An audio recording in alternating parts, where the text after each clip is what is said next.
can't go around. We are live. Okay. Well, we'll call to order the meeting of the Dorchester County Roads and Waterways Commission, and we'll stand for the Pledge of Allegiance.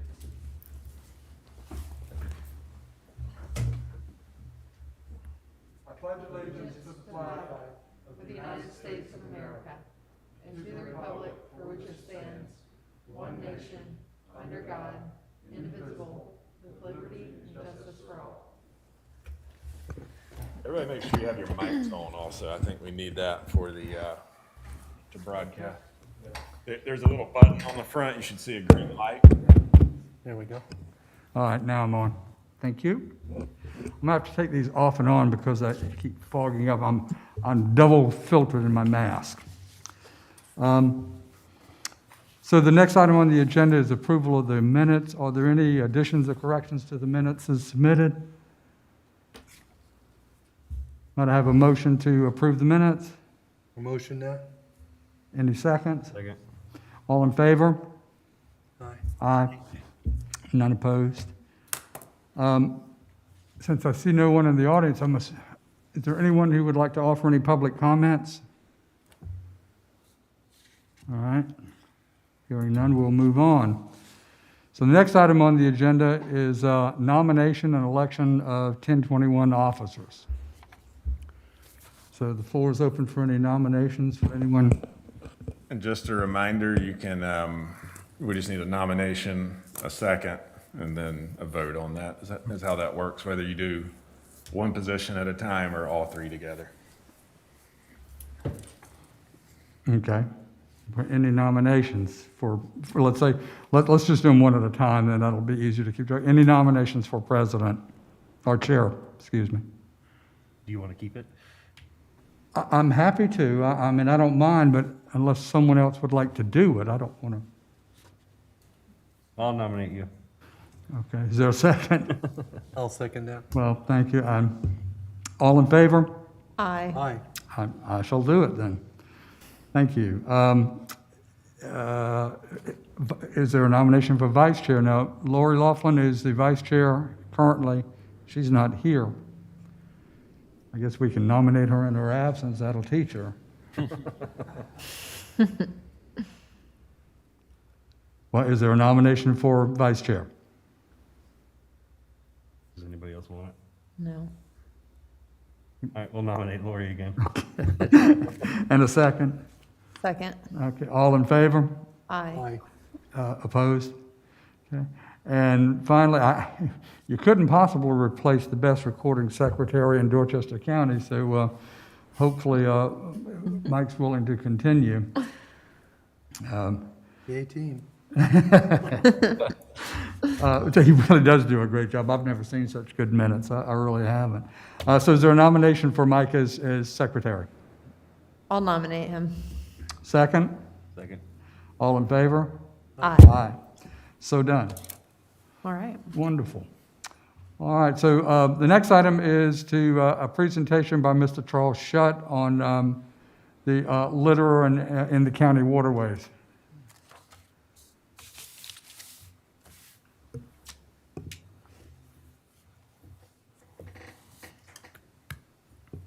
Hello, everybody. Charles Shutt, I'm the solid waste manager for Dorchester County and the director of East Dorchester County Beautiful. Okay, is that better? Yes, sir. Right. I've been here with the county about this is my 5th year. We moved from all over. I worked at Keep Prince William Beautiful before in Virginia for a couple years, and that's where I kind of got into this. I also worked as a wastewater operator in Fredericksburg, Virginia, and really, water and outdoors is really near and dear to my heart. I love being outside, love being on the water, so I appreciate you guys having me today to speak a little bit. I'm just going to try to be brief and not take up too much time. I'm going to start with Keep Dorchester County Beautiful. We are a Keep America Beautiful affiliate. We work along with Palmetto Pride. very, very regularly. I can't stress, and I'll say it again and again and again, how much support we get from them, and you'll see some of the results here in just a little bit. We're a nonprofit. I work for the county, and I'm the only county employee for Keep Dorchester County Beautiful. We just want to be good stewards of our environment and help the people support the environment and cleaning up the litter here in the county. Litter's a problem. This is kind of the rundown of the presentation.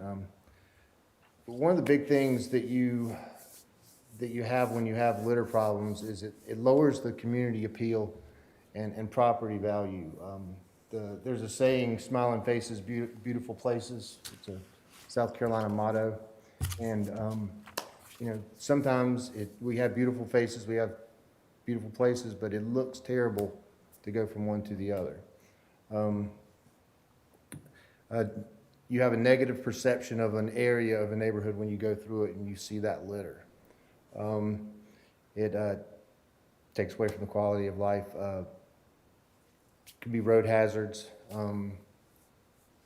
and threaten wildlife. And every piece of this litter that goes out there, everything flows downhill. So when it rains, it's going to eventually make it into the Edisto or the Ashley and into the ocean. So stopping it before it gets there is a big deal. So we have litter enforcement officers in Dorchester County, and one of them I'll talk a bit about as we go through this, Donna Thomas. She has been doing this for quite a long time and is very passionate about it, and is an officer on the Keep Dorchester County Beautiful board. And she really puts a lot of effort into doing the right thing for our county. She's out on the roads. She'll pull over the trucks, and you see the trash trucks as they go up and down Highway 78 to the landfill. If they're not covered, they're blowing stuff all over the roads and all over the county. She'll write littering tickets. She also does things like the grants that we're getting to help clean up the litter here in the county.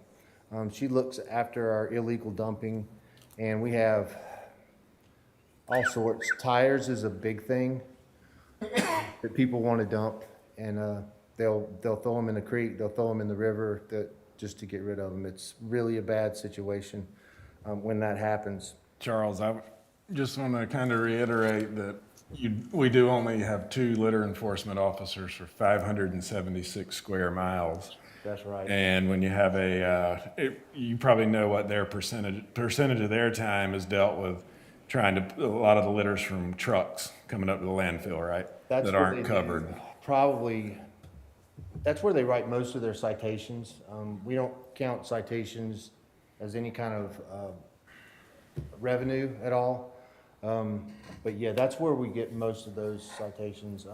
But just think about the number of trucks you see going up and down Highway 78 to the landfill, and just 2 people to enforce that. It's a big job.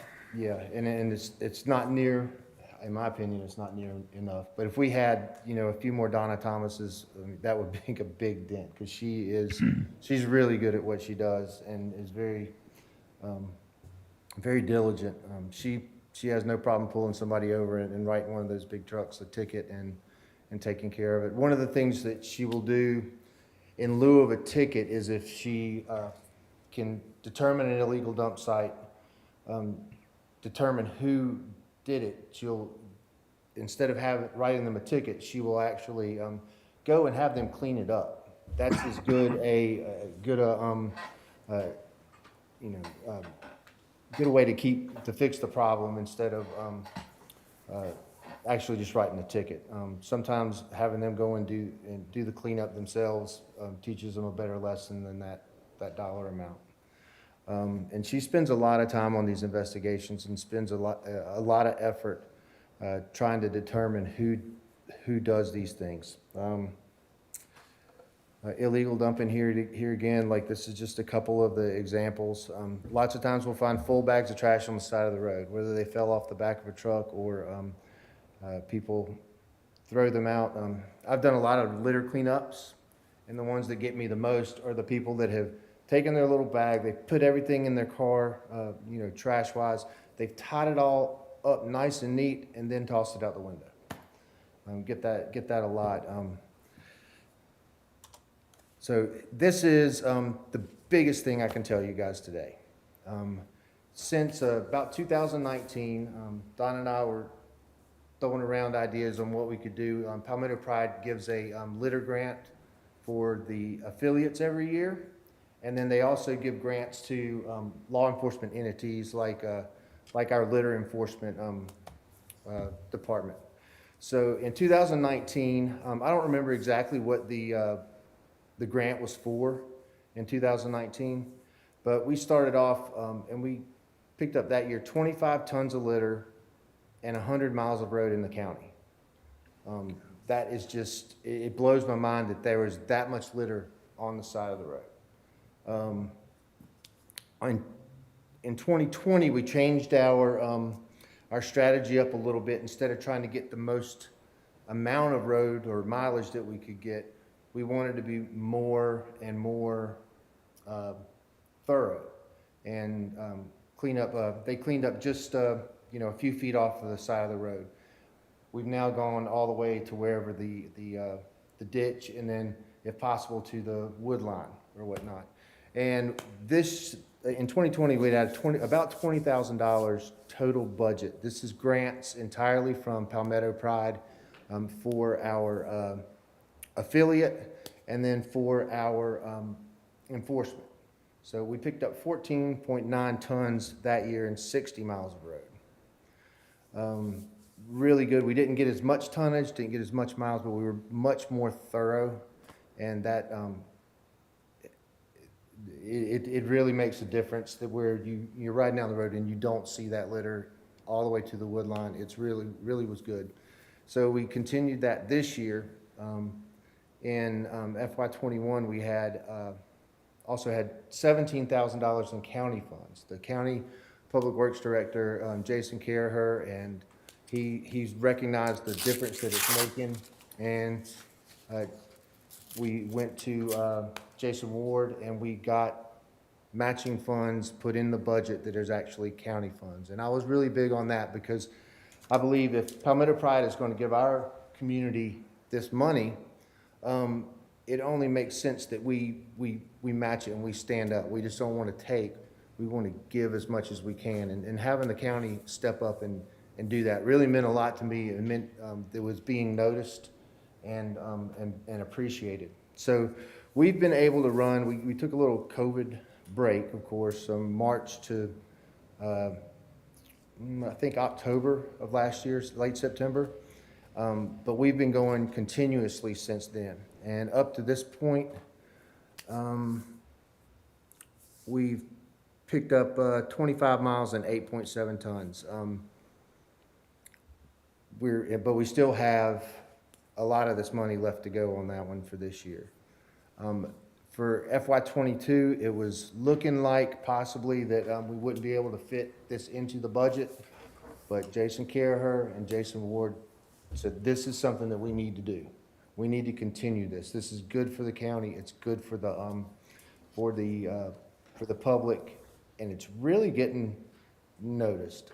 Have any of you guys seen the green bags on the side of the road? I saw them out today with the sign on Central, or Central? Yeah, out by the dump.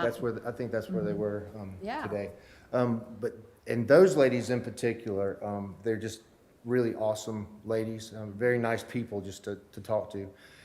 They've been with us since October, and 6 or 7 times they've had people stop, bring them donuts, bring them coffee, tell them thank you, and the people really appreciate it. And that's been in the upper end of the county and the lower end of the county.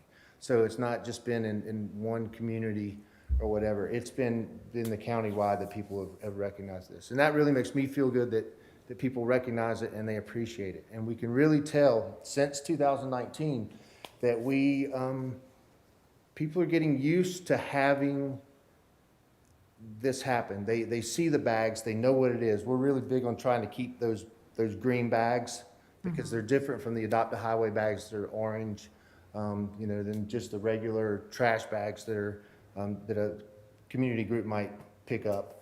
So those green bags have kind of become our signature, and they're provided by Palmetto Pride, and we've got several thousand in today.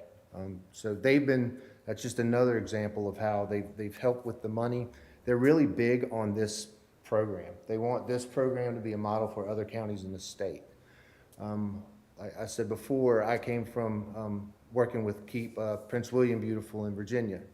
They had a litter crew, and that's what they did all year long, is that crew would go out and pick up litter in the county.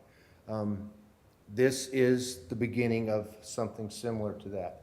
We use temporary labor because we don't have, they're not actually county employees, so we don't have the liability of insurance and all that stuff, and so it's working out really good for us to be able to keep these people going and working. But yeah, this has been just such a successful program that I'm very proud of it, and we hope to continue indefinitely with it and for it to continue to grow. People, once they recognize, hey, this looks great, we see what people are doing, we see that it's being cleaned up, then they're more careful with covering their loads. They're better about talking to their neighbors about it, and the word's really getting out. I really enjoy this program, and it's really fun to help organize it. This is another small thing that we do. This year, April 24th is going to be the Earth Day Echoes Festival. We had it in 2019 the first time. It was canceled last year because of COVID. We're going to do it again this year, but it's going to be on a much smaller scale. It's not going to be so much of a festival. We just kept the name. It's going to be the opportunity for folks to come in and pick up supplies, and then we're going to give them a map of an area that's in need of cleanup, and they're going to come and they're going to clean up. This is going to be, we're going to have a pickup location at Jessen Boat Landing, and then at the Rollins Edwards Community Center.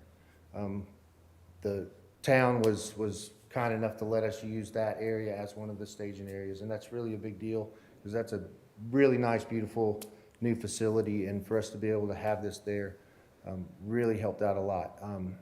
Folks will come in, I'll give them a map, and I usually try to fit the cleanup area to the ability of the people that are cleaning up. So if you've got young children, I want them in more of a park area or somewhere where they can go and they can clean up. Young folks, I might put them in a little bit more difficult area to clean up.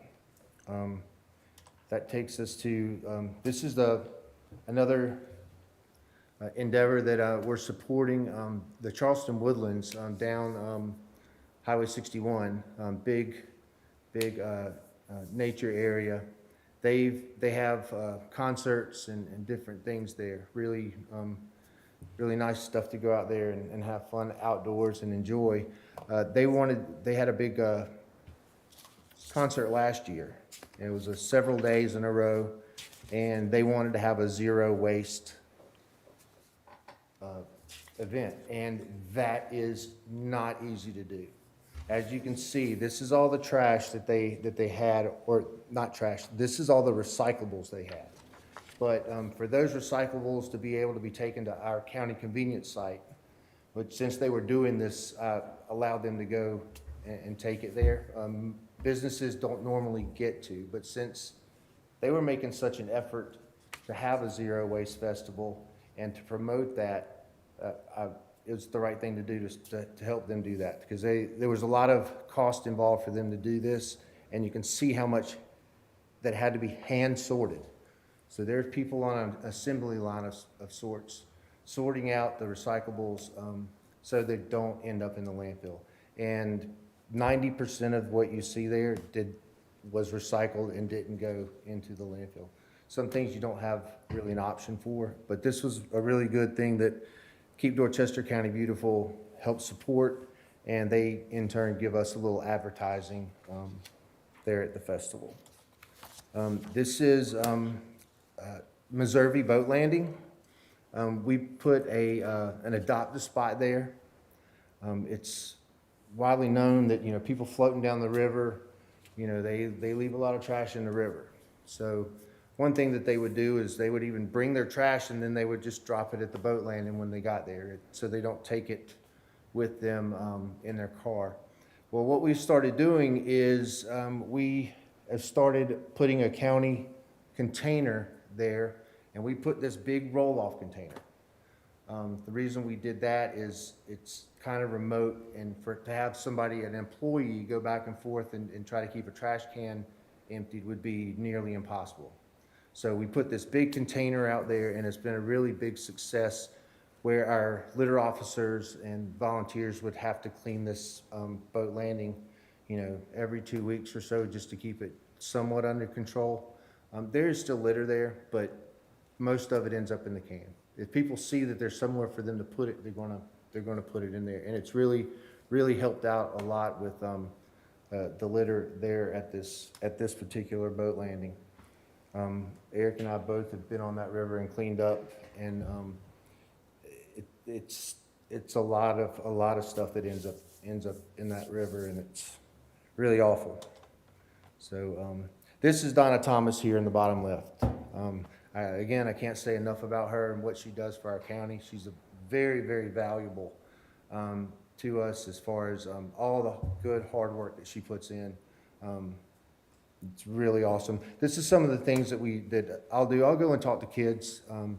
I'll go to the town's farmer's market. I'll give out oil containers and educate people on how just a cup of oil can contaminate 1 million gallons of water. So you don't want to let that put it in the wrong place. You want to get rid of it the correct way, and you can take your used oil to any of our 13 county convenience sites spread all through the county. So that's a good program too, and I'll talk about recycling to school-age kids, and that's kind of fun to do. I like doing that.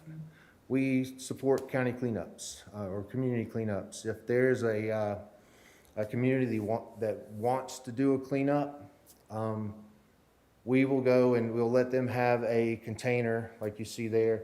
We'll put it in their neighborhood when we have containers available. We're kind of short of containers right now, but we will try to give them somewhere that they can clean up, and then they can dump it, and then the county will pay for it to be disposed of. It's really hard to separate when you're cleaning up, like this bottom picture here. That picture is at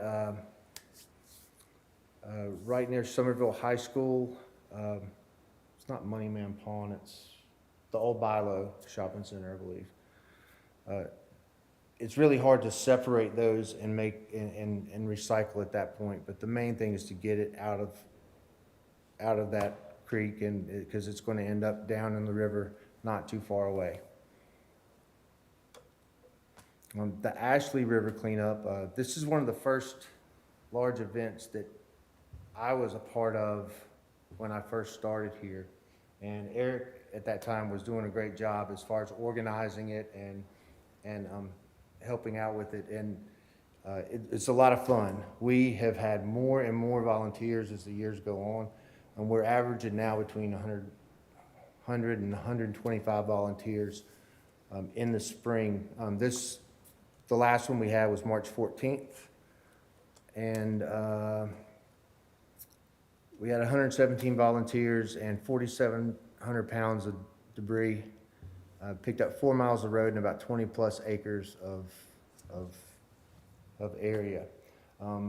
Again, you can see in 2018, it was very cold that year. So 60 volunteers was a lot of volunteers that first year. And it's grown and grown. We had to postpone it this year. It was the last event that we were able to have when COVID shut everything down. And This year, I hope to have it in the fall. I would really like to. I've been talking for years too. I want to expand it and have really 2 cleanups, the Ashley River cleanup, which is the big one. It's called the Ashley River cleanup. But I would also like to do something for the folks that are on the upper end with the Edisto, and kind of have it a county-wide river cleanup.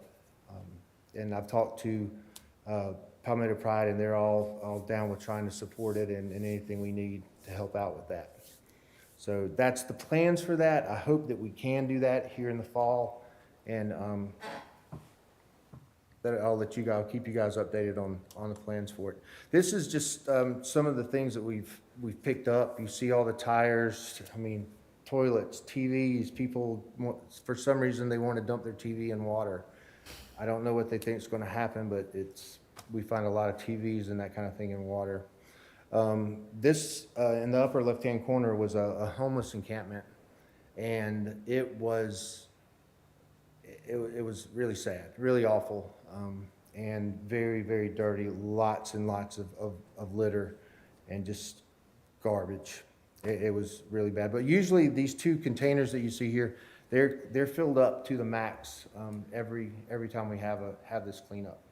So we get a lot out of the actual river itself, and then the tributaries and everything that feeds to the river. This is an example of the map that you'll get when you come and volunteer at one of these events. I'll give you a map, and if it's an off-site or you have to go a little ways, I'll give you a map on how to get to the location to clean up. But then also I'll give you something like this, actually give you an aerial view to give you an idea of your beginning and your end point. You know, it's good to give people, you know, let them see the light at the end of the tunnel. Let them see the end of that day's work, and give them a goal to finish up. And people really like being given that well-defined piece of work. So I try to put really good maps together and try to assess everything just a few weeks before these cleanups, so I can let people, I can give as much information to them when they start that I can. This is kind of the end. I went through really, really fast. It's been a while since I've actually done this because of COVID and everything. But the main thing is just the commitment from the community to do better. I can't imagine why people litter, why they put the stuff out. It just blows my mind. I can't imagine it. But things are getting better here. I do believe that. We are picking it up on the side of the road, but we're also getting more and more people interested in volunteering because they see it being done and they don't feel like they're the only ones that would be out doing this kind of thing. I've talked about county support. The next thing on the horizon for us is Jason Carher, our Public Works Director. He spoke with John Trueluck last week. He's the Director of Economic Development. And now we are working with Economic Development to speak with the larger businesses in Dorchester County. And we're getting them to either volunteer, have volunteer like county employee, not county, but employee cleanups to where they'll clean up a certain section and we'll support them by going and picking up the bags and whatnot. That's really great. We're also gonna take donations if they would rather do it that way and use those with our litter crew to actually have more folks out there. That's all really, really great to have them investing in the county too. I'm really excited about that. I'm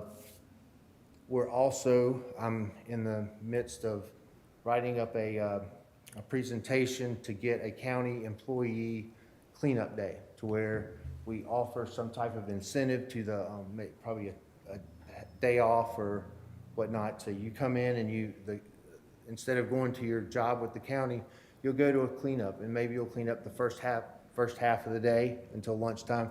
Then you get to go home for the rest of the day. And that's in the works to try to get all the county employees to get on board and to show our commitment as county employees to give back, and that the county as an entity wants to give back to the residents of Dorchester County. I think that county buy-in is really, really huge for the amount of money that they're now matching for Palmetto Pride with, and what the county officials are doing and recognizing. It really gives validation to what we're trying to do and trying to clean up our county, because it's a beautiful place. I was counting up the addresses the other day of where my wife and I have lived since we got married 20 years ago. We've lived in 10 different places. We're attached to the military, and we've had to move a lot. Well, we wanted to get back to South Carolina. We were married in Columbia for the last 20 years. Finally, we've gotten back. And out of all the places we've lived, this area, Dorchester County, has really been the most all-around best place that we've lived. We've lived in Northern Virginia, we've lived in Japan, we've lived in Eastern Virginia, we've lived in Georgia, we've lived all over. But this area and this community has really been great for our family, and we love it. And we're not going to have to move again, thankfully. So we're going to get to really stay here and see this thing through. So didn't talk as much about the rivers as I'd meant to, but like I said, everything goes downhill and it ends up in the river. So keeping it out of the ditches, keeping it in the cars is really is the first step with that. I've also talked to you, Mr. Burbidge, about we're going to have a kind of a billboard campaign, trying to still get that together. If you have anybody that's really good with graphic design or that kind of thing, let me know, because we would like to advertise the green bags a little bit. So the people that don't talk to us and don't know what they are, so they will know. We can put it up on maybe a couple of the digital billboards here in the county. I think we have the money to be able to do that this year, and just to get the word out, because once people realize what the right thing to do is and how they can help, they will. So thank you guys for your time, and I appreciate it. Hang on one second. Do you have any questions? Well, I just want, for the rest of the commissioner's sake, I want to know that I forwarded to Charles and to Eric some photographs that were given to me by some members of the Ashley Scenic River Advisory Council. And it was litter in the river and litter in the Saw Branch and litter in tributaries that fed into the Ashley. It was really pretty, it was pretty eye-openingly horrible. One of which, I guess the most devastating, was a plastic six-pack thing that was wrapped around the neck of a possum. And so that's what we're dealing with. And I sent that to Charles and said, two things: how can we help each other? How can Keep Dorchester Beautiful help us to keep the Ashley River clean? And of course we care about the Edisto as well. But also, how can this commission help keep Dorchester County beautiful, to keep litter out of the river? So, I hope that you'll keep that conversation going, Charles, and let us know what we can do to help, both with the Ashley and the Edisto as well. Because, as you say, litter floats downhill and it floats downstream, and so what's on the riverbank and what's in the landings is going to end up in the river. So anything that this commission can do to help, I think, within their purview, I think they'll be happy to do. Yeah. One thing that you all can do is, I'm not very social media savvy, but like our event coming up, the Earth Day Echoes event, if you guys have some kind of, social media, just put the link out there and let people know that it's happening and where they can go to sign up. Currently, we're on Eventbrite, and if you look up Earth Day Echoes, you can find that, and it gives you some information on what we have going on that day. Right. Well, thanks all. You guys are doing a great job. You truly are, and we appreciate it Yeah, very much. Thank you very much. I appreciate it. Thanks. Thanks, Charles. Thank you. So the next item on the agenda is the Swan Drive Ashley River access. I'm sorry, my glasses are fogging up. So Eric's going to present on that. Help me out here, Taylor. There we go. All right, thank you, Mr. Burbidge. It's been quite a while since we've met. I believe it was it September? Those are the minutes that we approved, October? So we've had a good bit happening in the Parks and Rec world since then. One thing we have picked back up is the redesign of the Swan Drive Ashley River access site. This is part of all of our 2016, 2020 Park and Recreation Master Plan to create an access upstream of Ashley River Park, somewhere in the vicinity of Highway 17A.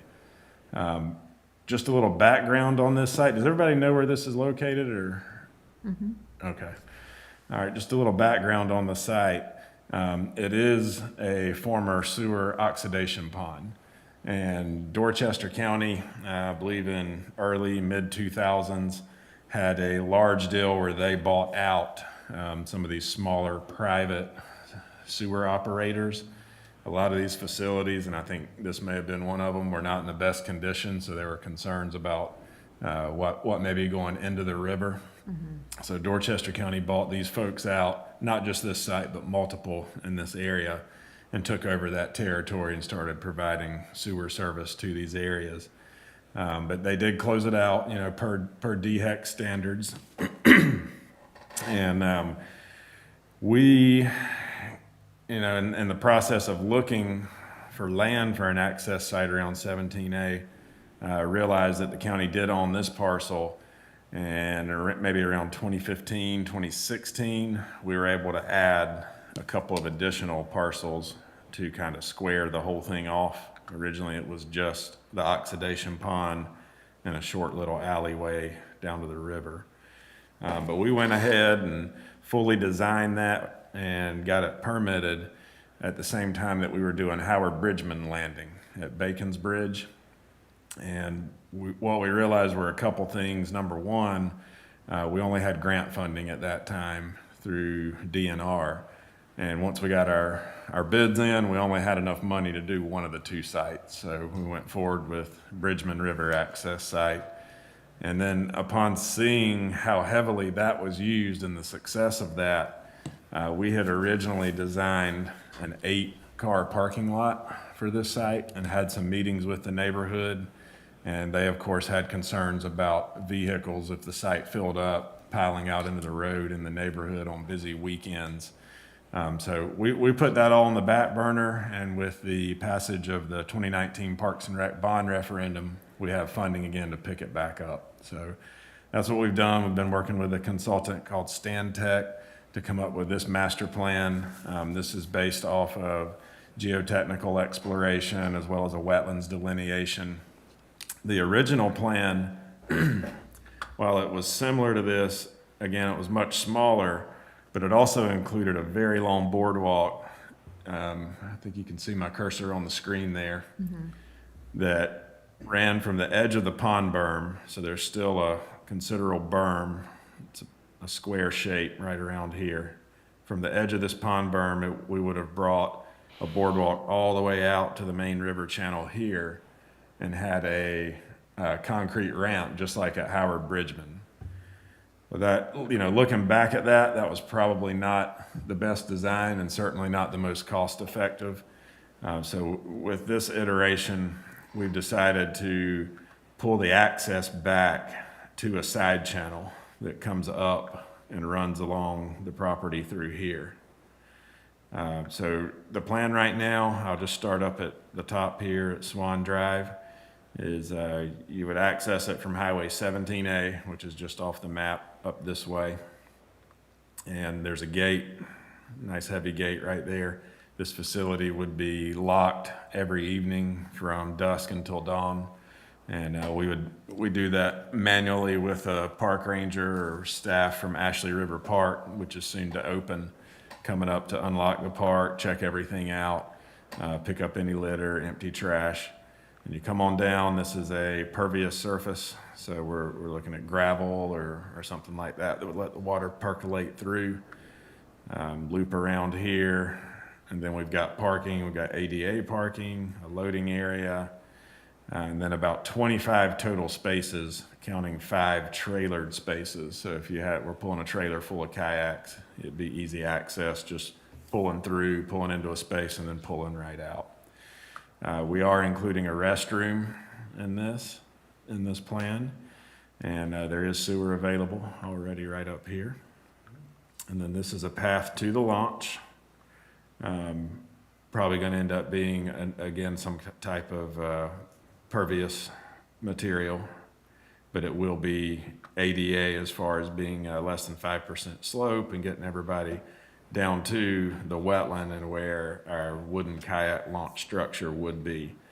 Now, if you know this area of the river at all, you know, and Bryson, I know you know this, that the level fluctuates considerably, because this is really where the main channel really starts heading up right around 17A.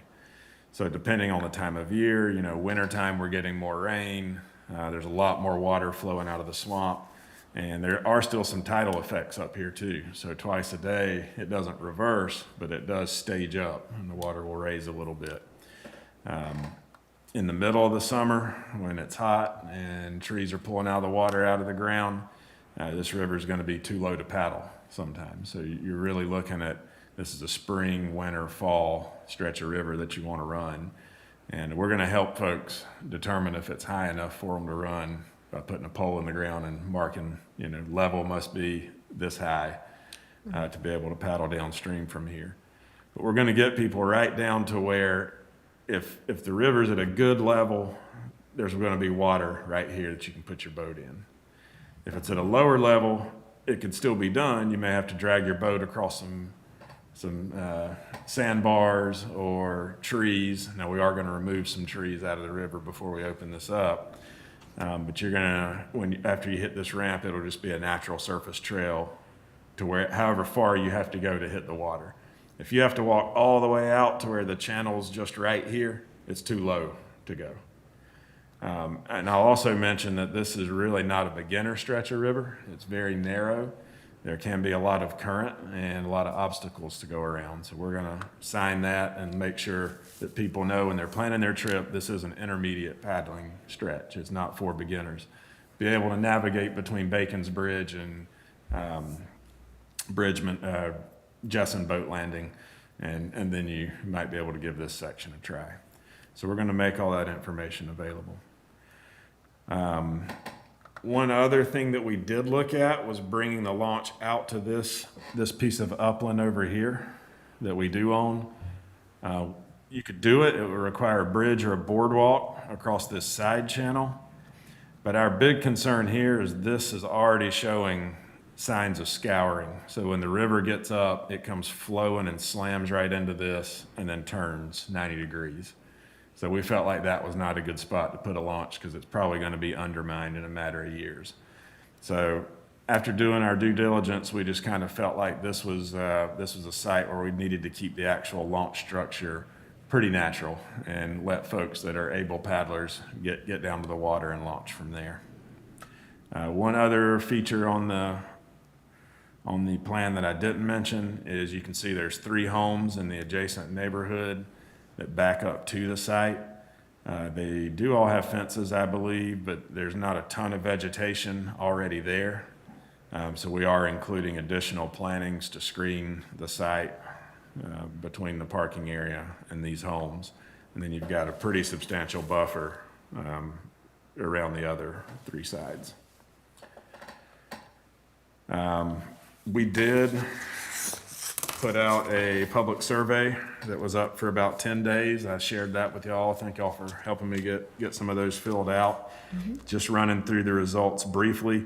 We had 204 completed surveys, which was a little low, but we do understand this can be a kind of not a broad-based appeal as a Parks and Rec master plan might be. But we just asked folks, what zip code they were from. No surprise that the majority was from the 29485 or 29483 zip codes. And then we just asked, what's your overall level of satisfaction with the plan? And I shared those results with you, but what it turned out to be was that 69% were either slightly satisfied or satisfied with the plan, 19% unsatisfied or slightly unsatisfied, and 11% were neutral. They were just a little ho-hum about it.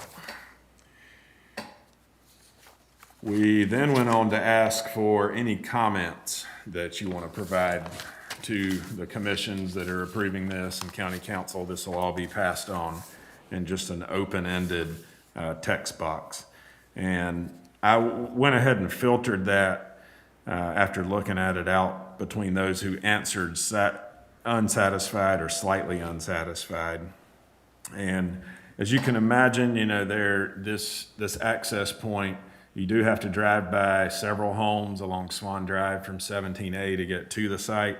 So the comments that folks in the neighborhood had were that they were concerned about traffic, they were concerned about litter, speeding through the neighborhood, and crime. They had concerns over whether this was going to become a crime hotspot. What I can tell you is that there's already stuff going on down there. We've currently got a four-wheeler circus that likes to go down there every day when they get home from work and school and just ride around like crazy. We're trying to stem that right now.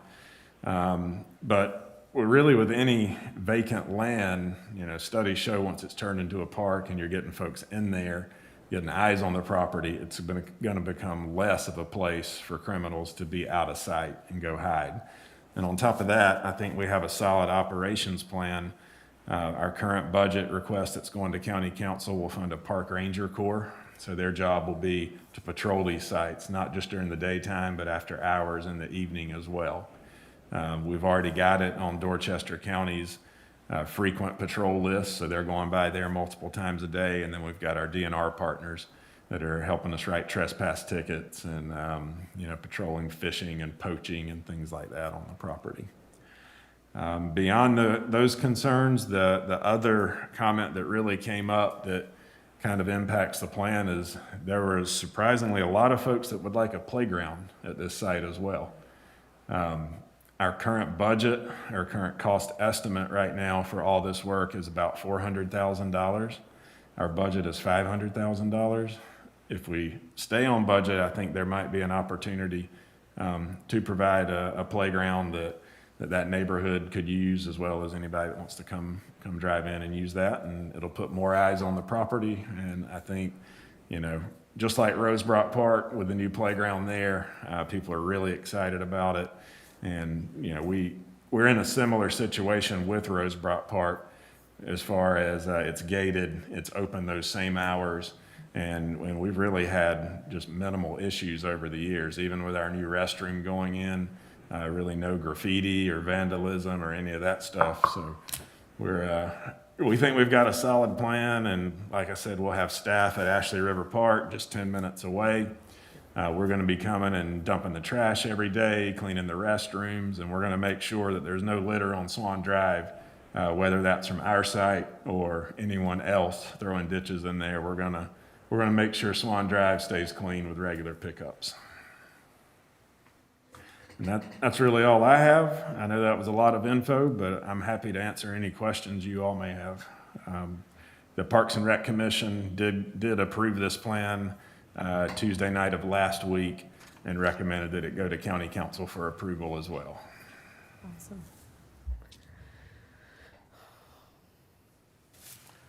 Any questions from anyone? No? Okay. Well, we'll move on then, and Eric, you can continue, if you will, with the waterway projects updates. Well, if you wouldn't mind entertaining a motion for you all to actually approve this and recommend to county council as well, I think they would like to see that, since this is a water recreation facility. Well, happily, yeah. can we have a motion to approve the plan for the landing at Swan Drive? Motion to approve. Any seconds? A second. All in favor? Aye. Any opposed? There we have it. All right. Thank you, Mr. Burbridge. Let me just change gears here. What are we on now? Waterway project updates.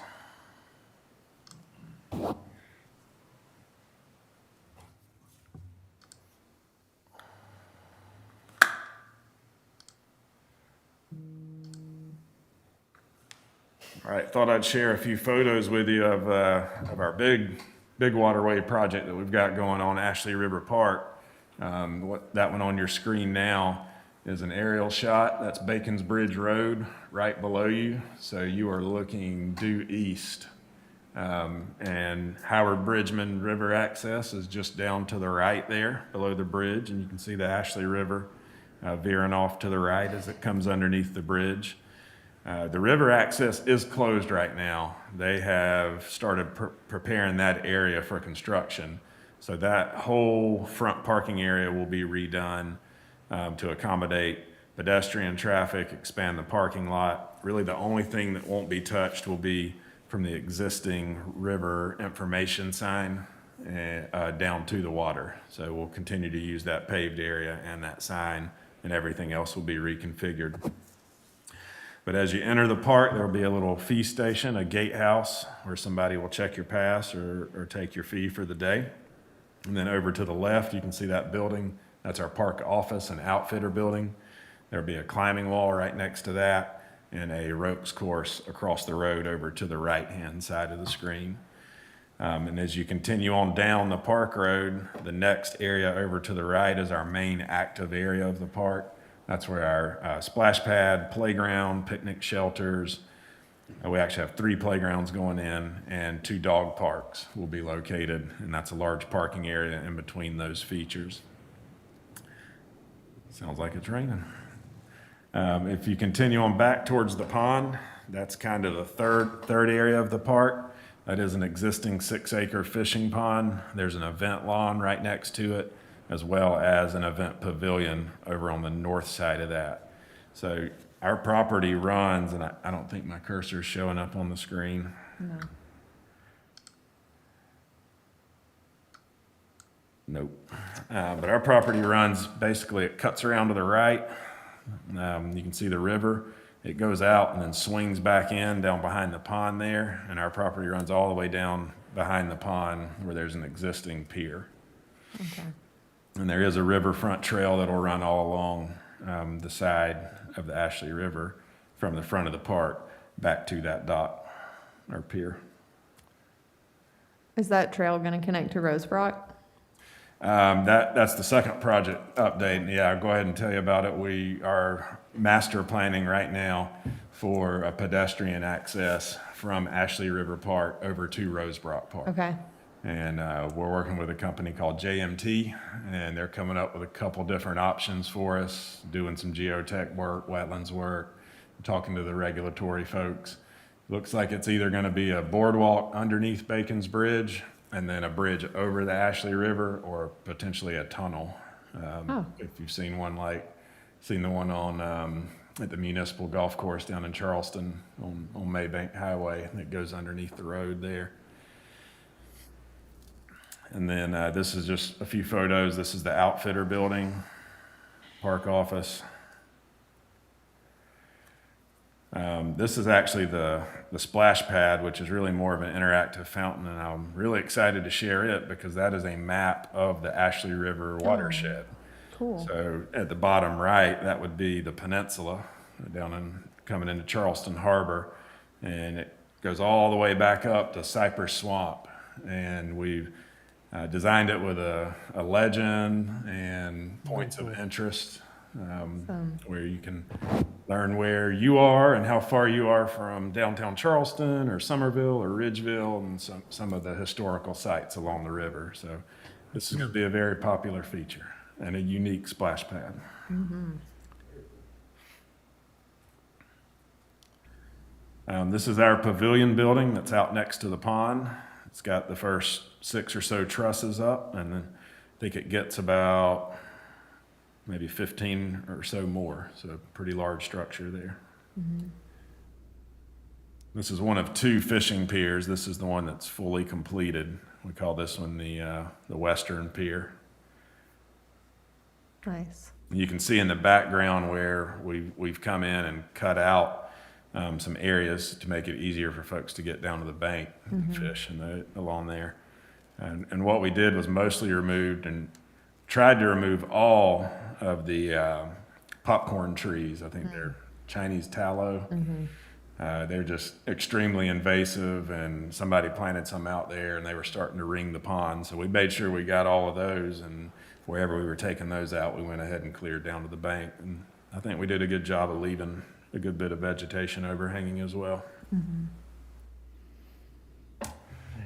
That's it for Ashley River Park. One other development I wanted to point out is that we are doing due diligence right now. This is Ashley River Park right here. This is Rosebrook Park. And we have an offer in with Somerville CPW, who owns this property right here, to purchase this site for both a library site potentially and a park that would surround that library. And of course, we've talked about this before, but the ultimate plan is to continue on upriver with at least a riverside trail all the way up to the Swan Drive access site, which is about 5 river miles upstream.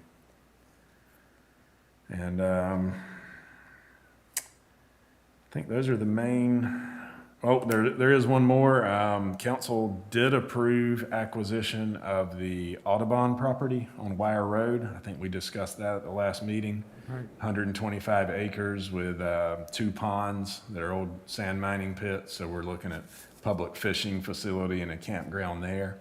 And we're also working on a land use agreement for the 400+ acres that Audubon would retain that do border the Edisto River for low impact recreation, just hiking, biking, nature viewing, kayaking, and fishing on the ponds that they retain. So hopefully we'll have some movement on that soon. That's great. Yeah. Anyone have any questions about any of those projects? Well, that's good stuff, Eric. Thank you. And now we're going to hear about a Cook's Crossroads update. I know you had received some emails, Mr. Burbidge. If you're keeping up with county council over the last month or two, there had been a request from a developer to build a gas station right across from Rosebrook Park, that intersection we call Cook's Crossroads. Well, the issue with that is a few years ago, a whole master plan was developed and adopted by county council for Cook's Crossroads. They kind of consider that a gateway into Somerville, a gateway to the Plantation District, and with all the parks going in there, they felt like that needed a special aesthetic, that they just didn't want it to look like every other intersection along Dorchester Road. So gas stations are actually not allowed in that plan. So there was a developer that did approach county council to try and get them to change that Cook's Crossroads plan to allow a gas station on that corner. And ultimately, council denied that request. But it did kind of raise the question of, is that a good idea? Is that something that the Rivers and Waterways Commission should weigh in on, particularly given the proximity of it to the Ashley River and our park that borders the river? And what Kira told me is, at this point, it would take 3 new readings to change any rules to allow a gas station on that corner. So she basically said, if they approach the Planning Commission again, she'll notify this body early on in the process, so you all have plenty of time to consider it and discuss it. And if you want to make some kind of recommendation to county council, that would be the appropriate time to do that. I think I covered some of the background of that, Mr. Burbidge, but You did it well. free fill But in. you did it well. The concern from the people who contacted me was that they were not necessarily opposed to gas stations in general, but there are 3 about a mile away at Dorchester Road, and additionally, it was the location of where they wanted this, not just gas station, but convenience store, and the litter that would ultimately find its way into Rosebach Park and then down that canal and into the Ashley River. So that was a concern, and I think a valid one. But so I was pleased that the council has denied them, and that it will probably not reappear anytime soon. But if it does, that we will have ample time to venture a thought. But with that in mind, I will, state the obvious to you folks, and forgive me for preaching to the choir, but it's probably incumbent on us to really keep our eyes peeled on development that is close to the Ashley River, and make sure it's things that are in the best interest of the river and its floodplain, in the same way that we'll also keep our eyes on other potential situations for litter to get into the river, whether it's from development or just in general. But no, Eric, you covered it well, and I think that sort of fills in the spaces that people had contacted me about. I have a question. Yes, sir. You spoke that at some point the county had a master plan, an idea for that intersection. Is there a way that we could see that, to have an idea of? It's available on the planning department's website. Yeah, if you just Google Cook's Crossroads Master Plan, Dorchester County, it'll take you right there. I mean, because there's nothing there, and I've been there for 7 or 8 years, and outside of the park growing on the corner, the rest of it remains kind of just nondescript, so Yeah. just curious to what they envisioned being there. Yeah, you can go through, I mean, they paid, a consultant that's kind of world renowned on this stuff, but what they're hoping to create was almost like another, like downtown type area, or at least a destination Okay. with the proximity to the river. So they would like to see someone come in, consolidate all that, and master plan the whole site to meet this plan, which would be mixed use between commercial, restaurants, or a What's restaurant. going in now next to Nexton? the funeral Oh. or the cemetery at the end of Dorchester Road, 17A. That's a mixed, I mean, there's residential, there's professional, there's gonna be some commercial, and they're building, I just know because the entrance meets the entrance to my neighborhood, and then it's gonna come out on 17A across from the ponds when it's all said and done. And I mean, it's a multi-mixed use. Or are you talking something more like what they put down there in Nexton? Much smaller scale, because this is a smaller piece of property that Right. this falls under, but I think the idea was to have, restaurant, maybe some retail, but also residential right there, but then connections, there's stuff in the plan about how they have to connect down to the river for a trail. There's architectural design guidelines where they want to make sure it has low country vernacular. So, the type of homes you would, the type of architecture you would think, if a small grocery store went in there, which I think is allowed up to a certain size, they would want it to look like Freshfields on Kiowa or Bell Hall. You want it kind of like a plantation field, seeing that Yes, you got they're not buildings looking, down the street. yeah, they're just not looking for strip malls. And they want that corner to have some character, that they feel like it could be a draw, and it's both a gateway and a draw to the area. Yeah. If North Charleston actually annexed that area, would the master plan still be withheld? Don't know the answer to that. Is that what's happening further down? All that land that they cleared, that's North Charleston? Yeah, typically, I don't think that, any of our plans would stick if they were able to annex. It would fall to Charleston because they have their own planning and zoning department. Sorry, North Charleston. That's probably correct. What? What What'd you was say? that? I said that's probably correct, that it would, Yeah. Yeah. that the zoning laws of North Charleston would then supersede.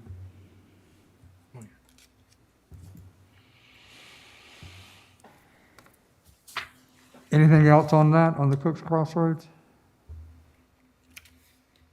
Well, then Eric and Key McLaughlin from ESP Associates are going to talk to us about the Ashley River Recreation Master Plan. Thanks again, Mr. Burbidge. I believe we sent this out to all of you ahead of time. Don't know if you had a chance to review it yet. It's by no means a finished draft, but we wanted to share with you kind of how it's shaping up. And I believe Keen might have some handouts for you. Yeah, thank you. I brought an updated table of contents.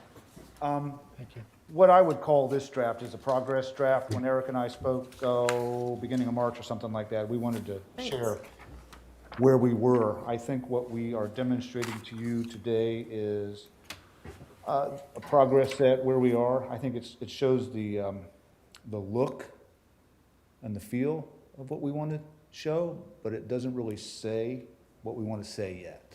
So we need some work on some narrative, admittedly, and we're working on that together. Just sitting here, though, trying to keep up with Eric with all your projects. We're going to keep updating this thing Yeah. almost forever.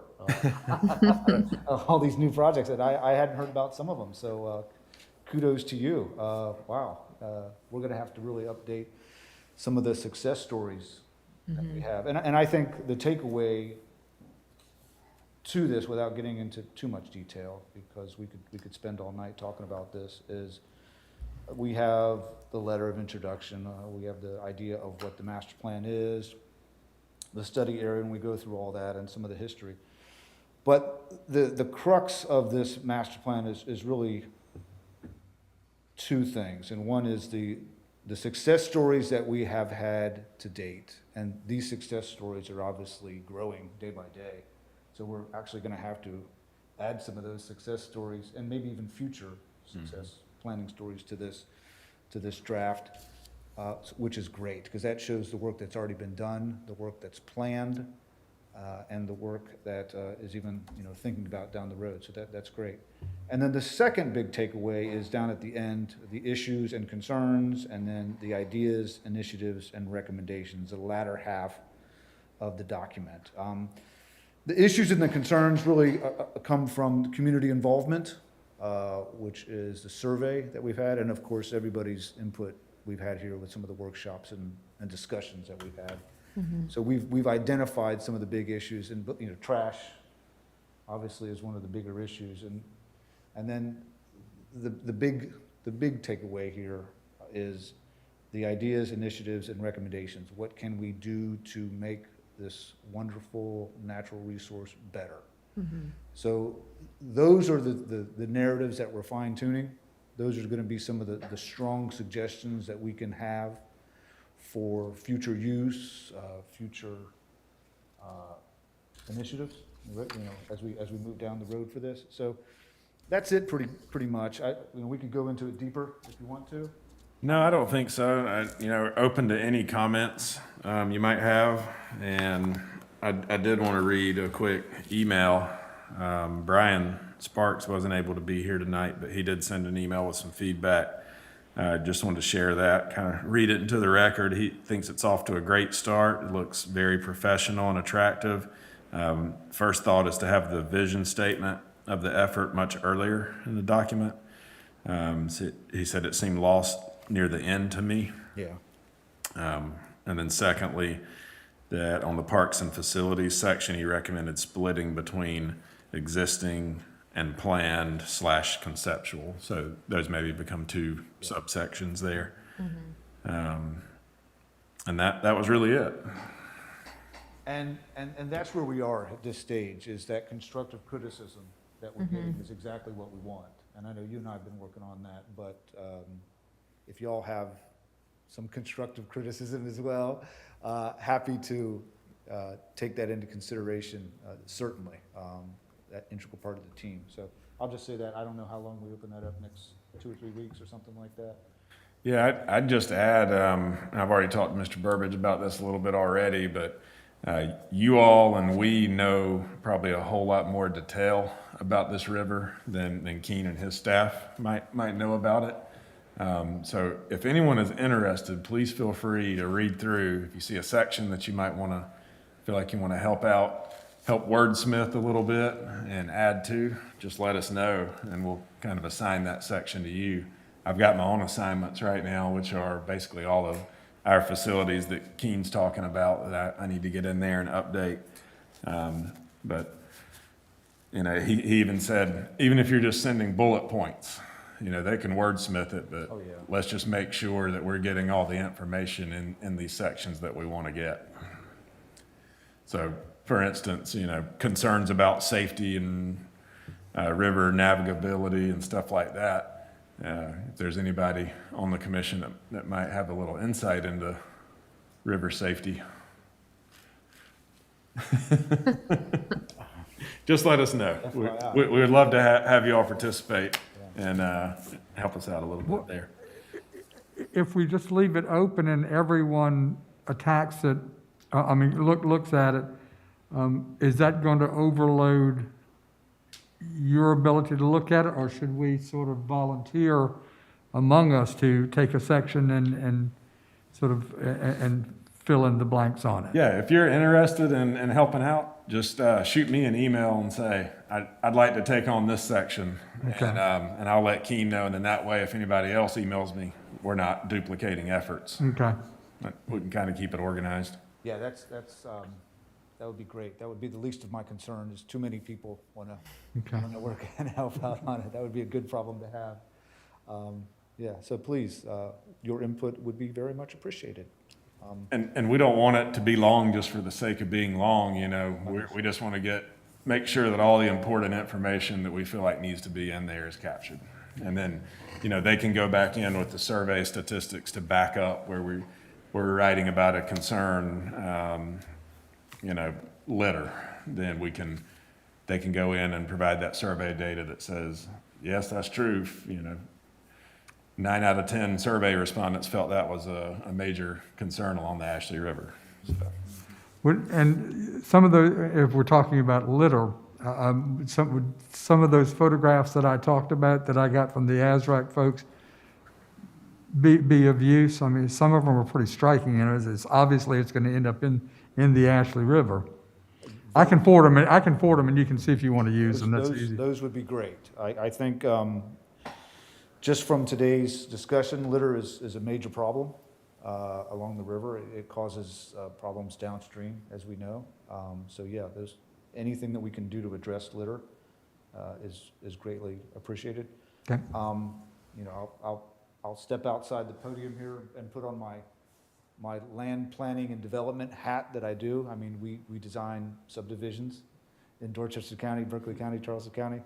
And I will say, you know, there are things that we can do better from planners and stormwater retention, and those stormwater detention systems that we build have devices that can control and prevent litter a whole lot better. Mm-hmm. And I don't know how much this group wants to be involved in some of those plan review efforts, but there are elements that can be done to make litter a whole lot more controllable. I mean, I think it's at least worth a mention in the recommendations section. Very good. Yep, absolutely. I just wanted to share this one photo. I think you all can see that. Anybody recognize that guy up in front? No. That's your chairman. I guess a couple months ago, I was swinging by the park and saw Danny and Mr. Bridgman, who the access is named after, putting their canoes in. So ran up top on the bridge and got a few shots. That's a screensaver on my computer now, too. Thank you. Okay, great. Nice. Do we need to give photo credit to that? No, you can have this one for free. Okay, very good. Well, more to come, obviously, on this, and we'll be wrapping it up here pretty quickly for y'all to review and final review. Wonderful. Thank Awesome. you. Thank you. There's really no motion or anything. No, just, the update. just an update. And it's not on the agenda, but I forgot to mention, Brian Sparks has taken a job in Greenville. Oh, So his family will be moving this summer. So we now have 2 open positions on the commission. So if you know anyone that's interested in joining up, just let me know. I can direct them or direct you all to where the application is online. It's on your website or webpage under the county website. Yep. So I don't know. I think most of our folks now that Julie's gone are kind of from this area, so it'd be great to get someone with a vested interest in the Edisto and upper part of the county. Of course, we'll take anybody, but Right. So did you hear back from, I can never remember his first name, at yeah, Givans? Brandon Goff, From Brandon, the yeah. park manager out there, is interested, but he is currently potentially might have a job change coming himself. So Okay. he's waiting to hear on that. He would love to do it if he's going to be there for a while. maybe you could ask your Edisto council. Yeah, I mean, I think that they might be interested, getting them to come from, most of them, they either live in Walterboro or here in Somerville. Okay, So getting someone to come from Walterboro for these missions, they may or may not want to come. but right. I can certainly ask. They do need to be county residents. Got to be county residents. Yes, That's right. sir. You're right. I'm sorry. Yes, sir. Okay. But anyway, we can ask around and see who. Yeah, just send them my way. Okay. So any other business tonight? Well, hearing of none, should we have a motion to adjourn? Motion to adjourn. Second? All in favor? Aye. Aye. Meeting's adjourned. All right. Thank y'all. Thank you.